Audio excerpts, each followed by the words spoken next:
After thoroughly enjoying the first Final Fantasy game, I figured why not stay in the old school and continue on to Final Fantasy II, the Dawn of Souls version to be precise. Now, I've been super excited to check this one out since it gets a ton of flack from Final Fantasy fans, often ending up in last place on rankings or tier lists, at least the ones I've seen. That kind of frosty reception makes me want to play a game, not to be a contrarian, rather since more often than not I find myself enjoying the black sheep of a series. Xenoblade Chronicles X is my favorite RPG, and it seemed like everyone hated that game when it came out because it had a different structure and lacked an intricate story. Well, I'm a mechanics over story guy, and I knew going in that FF2 had a weird, saga-like stat system. In fact, it inspired the Saga series, which I'm a big fan of, so this sounded like a positive to me instead of a reason to avoid the game. At the very least, I expected to find something I liked about FF2, and boy did I. Surprisingly, what I love most about the game isn't its mechanics, but rather its world, story, and characters. I know, I just said I'm a mechanics over story guy, but that doesn't mean I don't care about good storytelling at all. It means a lot to me when done well, and FF2 tells a better story with better atmosphere than even many RPGs today. You may have noticed my channel avatar is none other than Leon, the turncoat character from this very game, who leaves your party in the opening and joins the Palamecian Black Knights, the antagonist faction. I created my channel shortly after playing FF2, and Leon's story along with his badass character art just spoke to me. Yoshitaka Amano did a fantastic job bringing these characters to life with his detailed artwork back in the day, and it goes a long way toward making the early Final Fantasies feel more alive. These characters are more than mere sprites. It's clear a lot of thought went into their designs, even though that couldn't always be reflected in-game. If you were a little Japanese boy who bought Final Fantasy II back in the day, and you'd have to be Japanese since it wasn't released in the West until over a decade later, you'd get all this sweet, hand-drawn art along with your copy of the game. I miss the days of long manuals. Anyway, Final Fantasy II makes so many changes from its predecessor that it feels like part of a different series, or a start of a new one. It's more similar to what we now know as Final Fantasy, for one, instead of a relatively generic fantasy romp. Although it features none of the series' famous crystals, it does have a fleshed out story, named party characters, a novel dialogue system, complex combat and the aforementioned level up mechanics, even more freedom to explore, and the introduction of a few staples like chocobos, as well as Sid, the airship creator and mechanic. Far removed from the fantasy tropes of the first game, FF2 tells an epic tale of a world at war with a tyrannical emperor. The story's twists and turns often surprised me, and the game holds nothing back in showing the devastation wrought by the Empire, and it takes consequences seriously. Whole cities get destroyed in the Emperor's warpath, leaving you unable to visit them again for the rest of the game. Characters you meet and bond with get killed without warning, permanently. The factions may be black and white, but there's still plenty of nuance. The Emperor is evil and your party is good, but you play as 3 refugees from a town recently destroyed by the Empire. They don't mysteriously show up with the ultimate power in their hands like in FF1. They're normal, everyday people with the will to fight to save their homeland. This immediately appealed to me more than the generic backdrop of the first game, and every NPC you talk to has something to say about the state of the war, or their personal or familial struggles caused by it. Final Fantasy II is about tragedy, and the outlook is grim right up until the final boss. Most characters you interact with either die or lose someone they're close to, including your temporary party members. You see, instead of choosing classes from the start, you're given a set of 3 named characters with various 4th members joining and leaving your party throughout the game.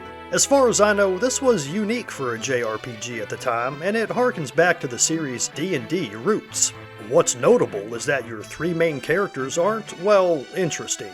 They all get barely any dialogue and serve more as vessels for the player rather than actual characters. It's the NPCs you interact with, as well as the 4th party members, who do most of the heavy lifting in terms of characterization and plot progression. That's okay, as it strikes a balance between player immersion and detailed characterization. You still get plenty of both.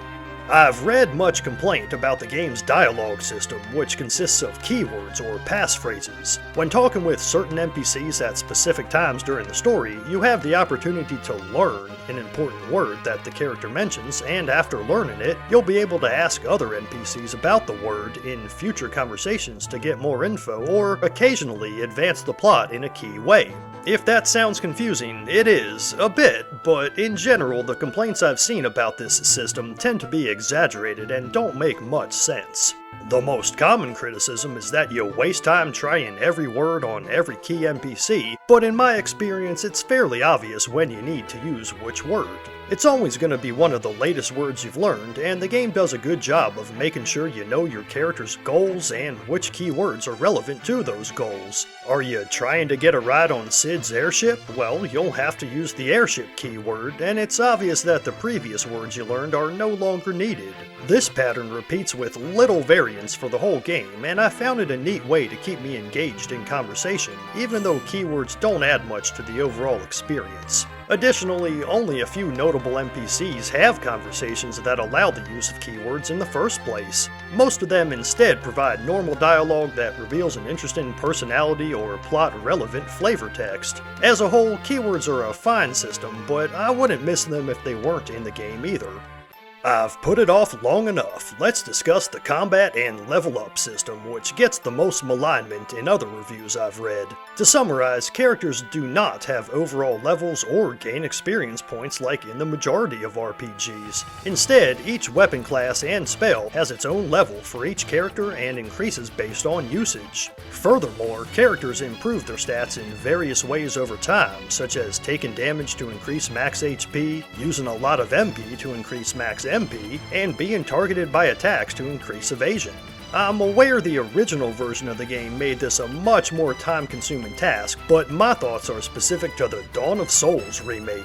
Anyway, I understand why this system gets criticized, but I don't think the criticisms I've seen are fair.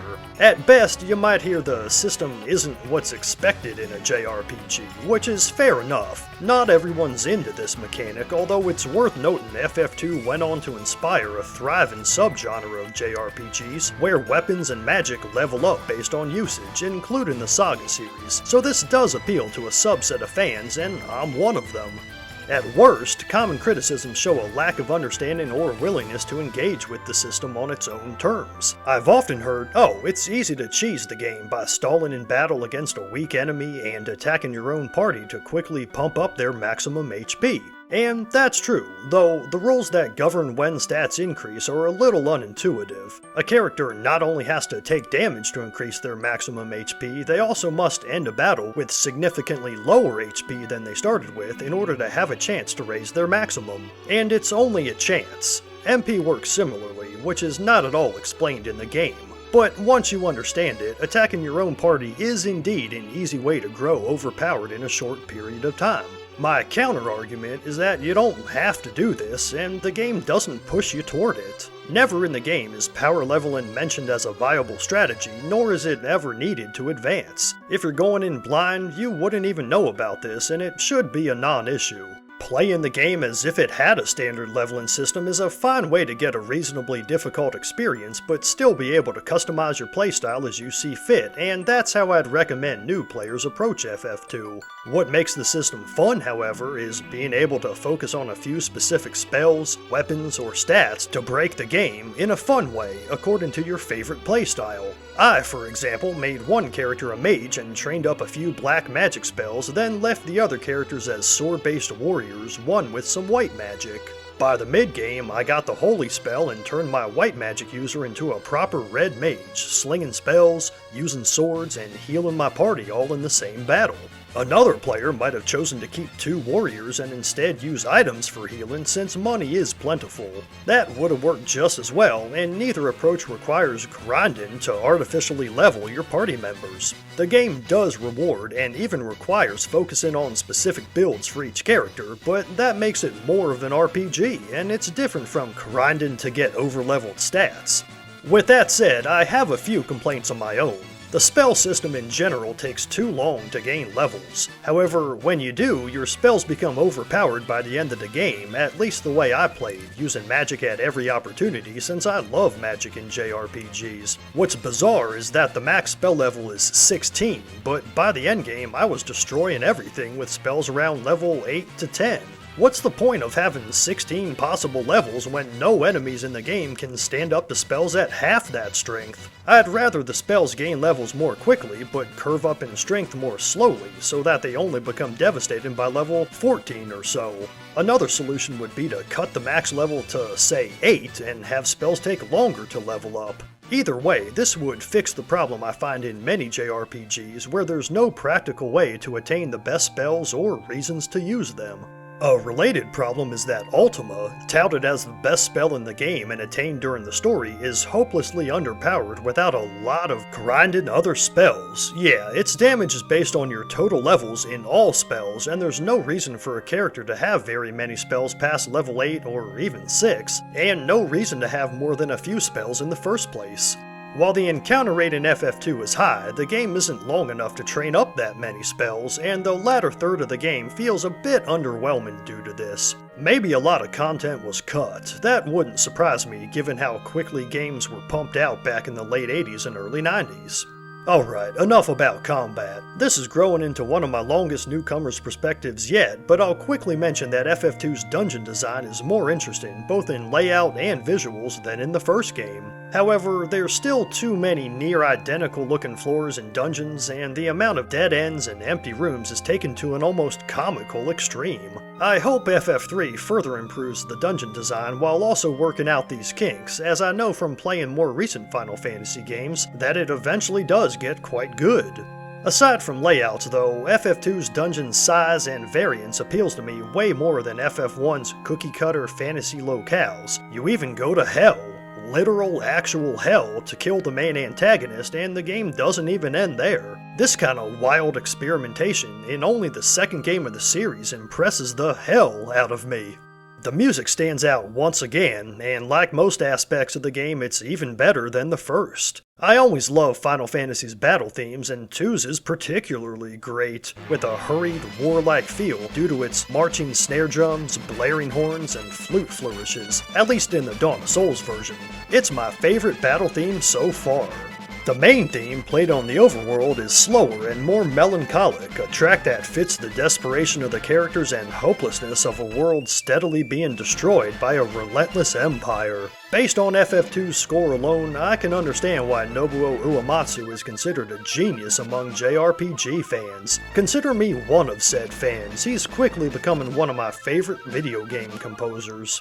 Alright, tier list time. Final Fantasy II lands solidly in the A tier. I love this game. As a total package, I enjoyed it more than most FF games I've played. It's tightly written, paced well, and has beautiful art and a surprising amount of characterization and world building that was lacking in the first game, as well as several of the later entries. It's not as fleshed out as its successors that I've played, but with a relatively short runtime it doesn't need to be.